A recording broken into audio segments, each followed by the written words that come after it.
Ezra chapter 4, sometimes there is an apparent delay in how God works. And we tend to think that therefore God is very distant from me, that therefore God is somehow forgotten me and is busy on something else. That's not the case. Here the Jews have returned from Persia and they're rebuilding the temple, and then the local people make a complaint against them. And they ride off to Persia and say, oh no, these Jews are a terrible people, they're planning a revolution against the empire. And the work stops for 21 years.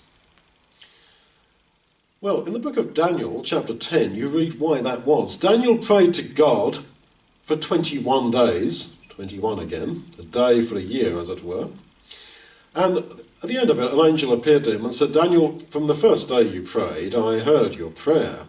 But the prince of Persia resisted me, and it's taken me 21 days, 3 weeks, to just sort him out.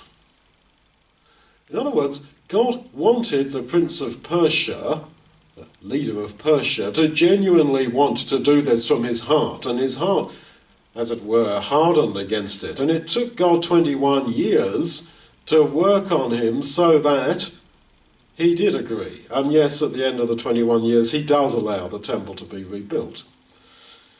Why? I think you see there how God respects human free will.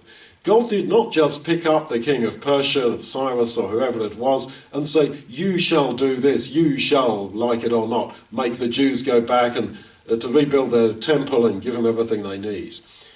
He does not force, but he coaxes. And you see there, I think, a principle of how God works with you and me. Man is not a puppet, and so God will not force you to do this, that, or the other. But if he is totally then disconnected with us, I'm afraid we're so weak we will never get on and do it. But he therefore coaxes, he encourages us in the way that we should go. And it took him 21 years to work this out with the king of Persia, so that he genuinely wanted the Jews to rebuild Jerusalem. And he was not being forced. It was his own choice, but coaxed by God over this 21-year period.